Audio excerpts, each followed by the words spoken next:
अस्सलाम वालेकुम। आज मैं बात करने जा रही हूँ सेल्फ रिस्पेक्ट और ईगो पे। तो उससे पहले चलिए हम एक शेर सुनाते हैं, अपनी लिखी शेर। 2 लाइनों से शुरू करते हैं।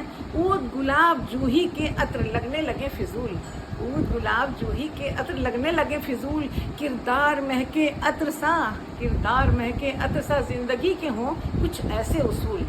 तो चलिए बस यहीं से शुरू करते हैं कि हम सेल्फ रिस्पेक्ट तो हमें अपनी रखनी है हर हाल में। हमें कभी भी अपने सेल्फ रिस्पेक्ट को दांव पे नहीं लगाना है, और ईगो भी नहीं रखनी है। ईगो हमारे यहाँ हराम है, गुस्सा हराम है।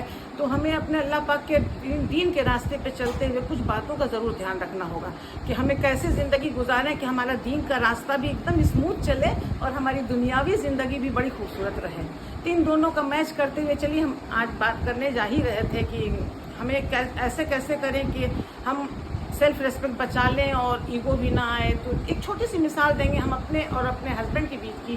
जैसे हमारी शादी हुई तो हम कहीं और के थे, ये कहीं और के थे। इनका बॉर्न एंड ब्रॉटअप अलग, हमारा बॉर्न एंड ब्रॉटअप अलग, दोनों एकदम अलग जगह से आए और एक जगह कर दिया गया इन्हें। तो इख्तलाफात तो होंगे ही ज़िंदगी में, उसको तो कोई रोक ही नहीं सकता है। उस इख्तलाफात को हम कैसे कम करेंगे, अब हमें हर लड़की को ये सोचना चाहिए कि हमारी ज़िंदगी स्मूथ चले, उसको कैसे हम करें। उसके लिए थोड़ी सी हाजिर दिमागी की ज़रूरत है और थोड़े से पेशेंस की ज़रूरत है, और वो अंडरस्टैंडिंग तो ज़रूरी है ही है। इन तीनों चीज़ों को लेकर चलना है हमें। तो हम लोगों ने आपस में एक बात की थी, कुछ शादी के कुछ दिनों बाद की बात है, कि देखिए आप कहीं के हैं, हम कहीं के हैं, लेकिन हम लोगों में इख्तलाफात होंगे, लेकिन वो इख्तलाफात पब्लिक में डिस्कस बिल्कुल भी नहीं होंगे। उनको पब्लिकली आप बिल्कुल कहीं कुछ नहीं बोलेंगे कि इसने ये किया, या हम पब्लिकली कहीं भी अनाउंस नहीं करेंगे। हम अपने मसले खुद ही सुलझाएंगे, और वो मसले हमारे सुलझेंगे कमरे के अंदर।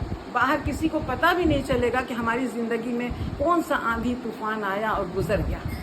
तो इस तरीके से हमारी ज़िंदगी, हमें लग रहा है कि हम बड़ी आसान ज़िंदगी गुजरी हमारी, और इस पे हम लोगों ने बहुत अमल किया और बहुत हद तक कामयाब रहे। तो हम हर लड़की को ये कहना चाहेंगे कि वो अपने शादी के मसले जो होते हैं, अपने हस्बैंड वाइफ के मसले जो होंगे ही होंगे, इसमें कोई शक नहीं कि नहीं होंगे, तो वो कमरे के अंदर सुलझाने का ही कोशिश करें।